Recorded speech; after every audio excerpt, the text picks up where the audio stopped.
अभी एक बड़ा इशू जो पिछले 1 साल से दिल्ली में एक आंदोलन चला हुआ है, वो आंदोलन भी बहुत मसलूब का आंदोलन है, वो पूरे देश के किसानों का आंदोलन है। उस पर एक बड़ा महत्वपूर्ण निर्णय आज भारत सरकार ने लिया और धन्य है ये जिला महाराष्ट्र पालघर जिला कि यहाँ पे हम थे और वो निर्णय यहाँ पे आया, तो हमेशा पालघर को हमेशा याद रखा जाएगा। और हमने काका जी को कहा कि इस आंदोलन का, दिल्ली के आंदोलन के जो साक्षी हैं वे हमेशा इनको याद करते रहेंगे, काका जी को याद करते रहेंगे। अभी 80 साल के करीब की उम्र होगी है, अब 86 है, 5 साल 10 साल 15 साल और कहीं से लगे। इनकी बढ़िया मूर्ति बनवानी है, जगह देखनी, कहाँ बननी आएंगे। हमेशा आंदोलन का प्रतीक रहना चाहिए। ये जमीन बिरसा मुंडे की है, जिन्होंने उस टाइम पे आंदोलन कर अपना जल जंगल जमीन बचाने के लिए। ये हमेशा आदर्श रहेंगे हमारे किसानों के। और आदिवासी कोई जातियां नहीं होती। आदिवासी देश में जो भी 70% 60% लोग गांव में रहते हैं, शहर के लोग उनको आदिवासी ही मानते हैं। हम भी आदिवासी ही हैं, कोई अलग बिरादरी नहीं है। हम थोड़ा सा शहरीकरण हो गया, आप थोड़े से लेट हो आए एक ही। यहां पे चाहिए जैसे ये भवन जो महल बना हुआ है, इस तरह का हॉस्पिटल बनने चाहिए यहाँ पे। मतलब हॉस्पिटल नहीं बनेंगे। मैं गया, इस जिले से मेरा करीब 20 साल से संबंध रहा है। पालघर में हम करीब 20 साल पहले भी आए और मैं 10-10 दिन यहाँ पर रह के गया।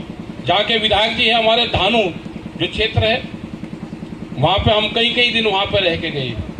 पूरा चीकू का पूरा जो बेल्ट है, हमारी आज भी बात होती है वहाँ के किसानों से। उन्होंने कहा कि अब की बार चीकू का किसान बर्बाद हुआ है, लॉकडाउन में बर्बाद हुआ पिछले साल में।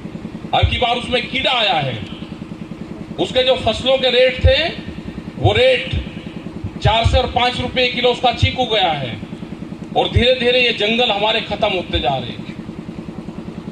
जब भी हमारी कॉन्फ्रेंस हुई, बड़ी कॉन्फ्रेंस हुई, उसमें हिमाचल के सेब की बात हुई तो धानु के चीकू की भी बात उसमें जरूर आई। क्योंकि यहाँ एक मंदिर, एक आश्रम है, हम उसमें आते रहते हैं। आज भी हमको वहां जाना था लेकिन नहीं जा पाए। तो धन्यवाद है आप लोगों का। और भारत सरकार ने जो कहा है कि देश के प्रधानमंत्री ने जो 3 काले कानून थे वे वापसी ले लिए, मैं उसकी जरा डिटेल आपको बता देता हूं। गुजरात के मुख्यमंत्री थे, एक फाइनेंशियल कमेटी एक बनी थी, उसमें और भी कई मुख्यमंत्री थे। ये उस कमेटी के चेयरमैन थे और एक ड्राफ्ट इन्होंने बना कर दिया था कि एमएसपी पे गारंटी कानून बनना चाहिए 2011 में। उस टाइम के प्रधानमंत्री थे डॉक्टर मनमोहन सिंह, उनको वो ड्राफ्ट दिया। उन्होंने कहा कि एमएसपी पे कानून इस कांग्रेस सरकार ने नहीं बनाया, इसको हटाना पड़ेगा। ये आंदोलन में हमारे साथ थे, विपक्ष की भूमिका ही निभाते थे। हमने बड़ी भूमिका निभा के उस सरकार को हटाया। उन्होंने कहा कि हमारी सरकार आएगी, एमएसपी पे गारंटी कानून देंगे। सीड बिल है वो नहीं आएगा हाउस के अंदर। स्वामीनाथन कमेटी की जो रिपोर्ट है C2+50 वाला फार्मूला वो हम लागू करेंगे, इन्होंने घोषणा पत्र में दिया। 2012 में ये जो काले कानून है, 2012 में भी वो कांग्रेस की सरकार इस काले कानूनों को लेकर आई थी। उस टाइम के राज्यसभा और लोकसभा में जो हमारे बीजेपी के जो लीडर थे अरुण जेटली और सुषमा स्वराज, इन दोनों ने बयान वहां पे दिए कि ये काले कानून हैं और जो मंडियों में खरीद आड़ती करता है वो किसान का एटीएम कार्ड है, कभी भी उससे पैसे ले ले। उनके वीडियोज पड़े हुए हैं। उस टाइम पे विरोध हुआ, ये काले कानून 12 में वापसी हुए। हमारा सवाल भारत सरकार से और मीडिया के लोगों से ये है कि ये जरूर छाप दो कि 8 साल के अंदर जो 2012 में काले कानून थे वे 2020 में सफेद कैसे हुए। या तो उस टाइम पे वे सफेद कानून थे या फिर आज ये काले कानून हैं। 2000 में 12 के कानून सफेद कैसे हुए, इसका जवाब इस सरकार ने नहीं दिया। आज इन्होंने कहा कि हमने वापसी ले ली। ठीक है, आपने वापसी ले ली, बातचीत करके वापसी होंगे मोदी जी। एक ड्राफ्ट उसका बनेगा जो भारत सरकार ने तय किया था, जो 11 दौर की बातचीत हुई थी, उसमें तय यह हुआ था कि एमएसपी को गारंटी कानून बनाएंगे, 3 काले कानून ये जो आप बताते हैं इनको वापसी लेंगे, ये धरना खत्म हो जाएगा और एक कमेटी बनेगी जो सीड बिल है, जो दूध की एक पॉलिसी आ रही है, जो पोल्यूशन की पॉलिसी है, जो पानी की पॉलिसी है, भूमि अधिग्रहण की पॉलिसी है, इस पे एक कमेटी बनेगी, भारत सरकार के लोग रहेंगे और जो किसान मोर्चा है, जो संयुक्त किसान मोर्चा है, उसके लोग रहेंगे और वो समय समय पे बातचीत करते रहेंगे। आपने कानून वापसी लिया, इसको पार्लियामेंट में लेकर आओ, हमको सर्टिफिकेट चाहिए। ये सर्टिफिकेट मिल जाएगा और एमएसपी पे गारंटी कानून बन जाएगा। जब कानून बन जाएगा तो जो हमारी बहनें यहाँ पे हैं, ये धान की खेती करती है, अगर इनको 5 क्विंटल धान कहीं बेचना हो तो 1800-1900 रुपए का उसका रेट है, ये जाके बाजार में उसको बेच सके। हमको ये कानून चाहिए, ये नहीं कि ये बेचेंगे और 800-900 रुपये में बेचेंगे। ये धीरे धीरे कहते हैं कि इस कानून में खराब क्या था, मंडियों के बाहर आप खरीद करोगे, मंडियों की जमीन को आप बेचोगे।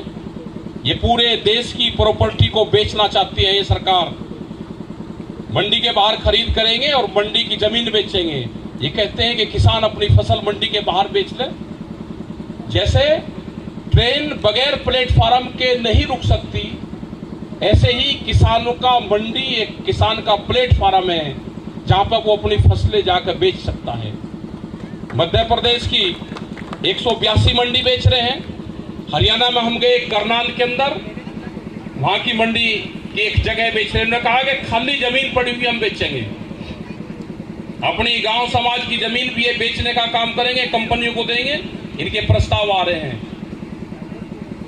जो भी सरकारी प्रॉपर्टी होगी ये उनको देंगे। बड़ी बड़ी कंपनियां उन्होंने बेच दी। भारत पेट्रोलियम जो काल्टेक्स कंपनी एक होती थी अमेरिकन, और उस कंपनी ने जब 62 में 65 में तेल देने से मना करा हमको, तो वह कंपनी का अधिग्रहण किया गया था। आज वो कंपनी भी बेच दी। इन्होंने रेलवे को प्राइवेट कर दिया, हवाई जहाज बेचे, बंदरगाह बेचे।